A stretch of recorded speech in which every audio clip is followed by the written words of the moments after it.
6.1 question number 17। 6.1 question number 17 में हमारे पास यहाँ पे इक्वेशन जो गिवन है वो ये है कि माइनस एक्स स्क्वायर। तो माइनस एक्स स्क्वायर का मतलब ये है कि हमारे पास जो एक्स स्क्वायर की वैल्यू है क्वाड्रेटिक बन रही है। अगर हमारे पास ए की वैल्यू जो है वो 0 के इक्वल हो जाती है तो ये क्वाड्रेटिक नहीं होगा। लेकिन अगर आपके पास जो है वो बी और सी की वैल्यू नहीं है और वो ज़ीरो, आप उसे ज़ीरो सपोज कर सकते हैं, चल जाएगी। लेकिन ए की वैल्यू जो है वो किसी न किसी वैल्यू के बराबर होनी चाहिए, 0 के बराबर नहीं होनी चाहिए। यहाँ पे हमारे पास सिर्फ गिवन है माइनस एक्स स्क्वायर। तो ये स्क्वायर के साथ यानी कि जब अगर इक्वेशन को हम रिपीट करते हैं इसकी, तो हमारे पास इक्वेशन होती है इसकी A X square plus B X plus C. यानी कि जो फर्स्ट वैल्यू होती है जिसके साथ ए लिखा होता है वो स्क्वायर वाली वैल्यू होती है। तो ये हमारे पास 0 नहीं होना चाहिए, बाकी सब 0 हो सकते हैं। तो अगर हमारे पास सिर्फ एक भी गिवन है तो हम बाकी को 0 सपोज कर लेंगे और ये हमारी क्वाड्रेटिक इक्वेशन में शामिल होगा। तो ये जो हमारा चैप्टर भी है वो बेस करता है क्वाड्रेटिक इक्वेशन पे, क्वाड्रेटिक एंड पॉलिनॉमियल फंक्शन। यहाँ पे हम क्वाड्रेटिक के थ्रू पॉलिनॉमियल फंक्शन कर रहे हैं। तो हमने इसकी वैल्यू को जब निकाला तो हमारे पास ए की वैल्यू -1 आई, क्योंकि यहाँ पे कुछ नहीं है तो 1 है, और माइनस की साइन के साथ है तो माइनस का 1 हो गया। बी की वैल्यू 0, सी की वैल्यू 0 हो गई। यहाँ पे एक और बात बताती चलूँ कि क्योंकि जब भी हम क्वाड्रेटिक का ग्राफ बनाते हैं तो वो पैराबोला ग्राफ बनता है। पैराबोला ग्राफ में अगर ए की वैल्यू यानी कि ये जो फर्स्ट पार्ट है ना इसका, ये एक्स स्क्वायर वाली वैल्यू के साथ जो नंबर होगा अगर वो बड़ा होगा 0 से तो ये कॉन्केव अप होगा। यानी कि इसका जो इसकी ये मतलब इसका जो भी ग्राफ बनाएंगे इसका जो पैराबोला बनेगा वो अप होगा, ऊपर की जाने होगा। और अगर वो 0 जो है वो 0 से छोटा ए हुआ तो कॉन्केव डाउन हो जाएगा, यानी कि ये जो इसका पैराबोला है वो डाउन साइड पे होगा। इसके अलावा आगे अगर आप इससे देख लें, मैंने यहाँ पे कुछ पॉइंट्स इस तरह के लिखे हुए हैं। एक तो मैंने फार्मूला बता दी कि ये क्वाड्रेटिक फार्मूला किस तरह का होगा। दूसरी बात ये है कि यहाँ पे आप देख लें कि एक्स इंटरसेप्ट और वाई इंटरसेप्ट निकालने के लिए भी हमें इस क्वेश्चन में बोल रहा है। तो वाई इंटरसेप्ट हम कब निकालेंगे, जब हम अपनी इक्वेशन को 0 कर इक्वेशन में एक्स को 0 कर देंगे, तब हमारे पास वाई इंटरसेप्ट निकल कर आ जाएगा। और एक्स इंटरसेप्ट के लिए हम फैक्टरिंग मेथड यूज़ कर लें या फिर हम क्वाड्रेटिक मेथड यूज़ करके हम एक्स इंटरसेप्ट निकाल सकते हैं। इसके अलावा वर्टेक्स निकालने का कहता है हमसे। तो वर्टेक्स में एक्स वर्टेक्स हमारे पास जो है वो एक्स वर्टेक्स जो है वो मिड पॉइंट फॉर्मूले की मदद से निकलेगा, यानी कि एक्स का मिड पॉइंट निकाल देंगे x1 + x2/2। तो इस तरह हमारा वर्टेक्स निकल आएगा। दूसरा जो है वो वाई वर्टेक्स हमारे पास निकलेगा कि जब हमारे पास एक्स वर्टेक्स की वैल्यू आ जाए तो हम उसे पुट कर देंगे तो हमारे पास वाई वर्टेक्स निकल आएगा। अब देखते हैं कि ये सॉल्व किस तरीके से हो रहा है। तो यहाँ पे हमारे पास जो क्वेश्चन है यहाँ पे है सिर्फ माइनस एक्स स्क्वायर। हमने वैल्यू इसमें से निकाल ली है कि ए जो है वो -1 के बराबर है, बी 0 के, सी 0 के बराबर है।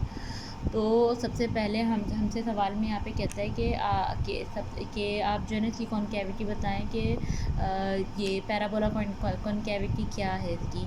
तो जब -1 है तो -1 जो है वो 0 से छोटी वैल्यू है। जब 0 से छोटी होगी तो इसकी कॉन्केविटी डाउन साइड पे होगी। हम बस इसे बता देंगे कॉन्केव डाउन नहीं है। इसके अलावा वाई इंटरसेप्ट हमें निकालने का कह रहा है और एक्स इंटरसेप्ट निकालने का कह रहा है। तो वाई इंटरसेप्ट निकालने के लिए मैंने बताया कि यहाँ पे हम एक्स की वैल्यू को 0 कर देंगे, खुद भी सपोज कर लेंगे कि एक्स की वैल्यू हमारी 0 है। हमारे पास जो फॉर्मूला है हम इसके अकॉर्डिंग अपनी वैल्यूज़ को पुट करेंगे तो हमारे पास ये क्वाड्रेटिक की ये जो है ना स्टैंडर्ड फॉर्म है a² + bx+c। हमने यहाँ पे पुट कर देना है x की जगह 0। तो हमारे पास a की वैल्यू -1 थी, हमने पुट कर दिया और x की जगह 0 आ गया। इसका स्क्वायर भी देंगे तो ये 0 हो जाएगा। मैं हमारे अगर कोई और दूसरा नंबर होता तो हम यहाँ पे स्क्वायर ज़रूर मेंशन करते, बल्कि यहाँ पे करना चाहिए मेंशन। और फिर प्लस बी की वैल्यू हमारे पास 0 थी, एक्स की जगह हमने 0 पुट कर दिया। सी की वैल्यू हमारे पास 0 है। सॉल्व करेंगे तो हमारे पास ये 1 0 से मल्टीप्लाई होने के बाद 0 आ जाएगा। तो वाई इंटरसेप्ट जब 0 आया तो पहली जो वैल्यू होती है इस साइड में वो होती है एक्स की और दूसरी होती है वाई की। क्योंकि हमने इंटरसेप्ट निकाला है, इससे पहले भी हमने ये किया हुआ है। तो एक्स को हमने 0 किया और जो इंटरसेप्ट की वैल्यू आएगी वो लिखते हैं यहाँ पर। तो हमारे पास इंटरसेप्ट भी 0 ही आई है यहाँ पे। तो हमने 0,0 लिख दिया, ये हमारा वाई इंटरसेप्ट निकल आया। इसके बाद हमारे पास है एक्स इंटरसेप्ट। तो एक्स इंटरसेप्ट निकालने के लिए मैंने बताया था कि आप क्वाड्रेटिक यूज़ कर सकते हो। इसके अलावा आप इसमें क्वाड्रेटिक के अलावा आप इसमें ये फैक्टरिंग मेथड के ज़रिए से सॉल्व कर सकते हो।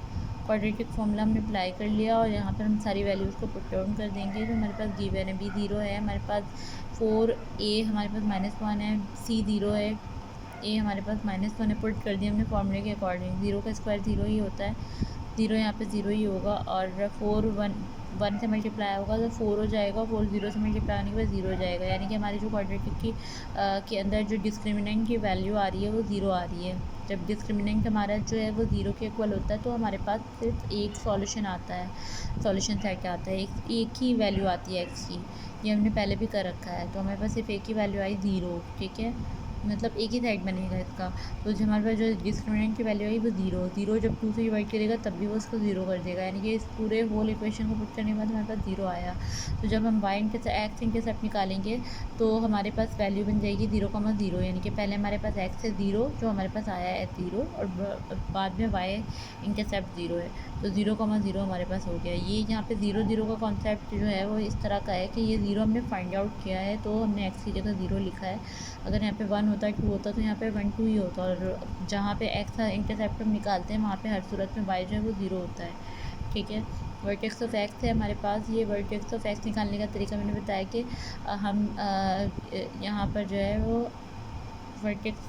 वर्टेक्स को निकालने के लिए हम मिड पॉइंट का इस्तेमाल करेंगे, x1 प्लस x2 अपॉन 2, यानी कि 2 पॉइंट अगर हमें गिवन हो तो यहाँ पे, लेकिन हमें एक ही पॉइंट गिवन है जिसकी वजह से हमने यहाँ पे लिख दिया है कि there is only one X intercept, so इसी के बराबर होगा, ये इक्वल टू 0 होगा वर्टेक्स ऑफ एक्स। और वर्टेक्स ऑफ वाई क्या है हमारे पास, जब एक्स की वैल्यू जो हमारे पास आती है, यानी कि वर्टेक्स ऑफ एक्स की वैल्यू जो होती है हम इसमें पुट कर देते हैं इसमें, तो हमारे पास वर्टेक्स ऑफ वाई निकल आता है। इक्वेशन हमारे पास -x² थी, हमने यहाँ पे पुट कर दिया एक्स की जगह, एक्स इंटरसेप्ट की वैल्यू को यहाँ पे पुट कर दिया। एक्स इंटरसेप्ट पे हमारा 0 निकला था, 0 की वजह से ये भी 0 हो गया, यानी कि हमारा एक्स इंटरसेप्ट भी 0 है, वाई इंटरसेप्ट भी 0 है। इसका पैराबोला ग्राफ बनाने को बोलता है। अब इसका पैराबोला ग्राफ बनाएंगे तो हमारे पास ये वैल्यू जो है अगर ये पहली बात ये कि सबसे पहले हम इसकी जो है वो इंटरसेप्ट देखेंगे, एक्स इंटरसेप्ट क्या है, वाई इंटरसेप्ट क्या है, तो ये 0 0 0 पे ही है, तो ये मिड पॉइंट में ही आ रहा है 0 0, यानी कि वाई भी 0 और एक्स भी 0 है, इसी पॉइंट पे आकर 0 हो रहा है दोनों। तो जब हम यहाँ पर हम इससे एक मिड पॉइंट दे देंगे। इसके अलावा अगर हम इसके वर्टेक्स को देखें, वर्टेक्स क्या होता है, ये वाला पार्ट होता है इसका, बेसिकली वर्टेक्स यही वाला पार्ट होता है। जब हम इसके वर्टेक्स को देखें तो वो भी 0 0 है, तो वो 0 पे ही रहेगा, और हम इसे यहाँ पे इस तरह पैराबोला बना देंगे।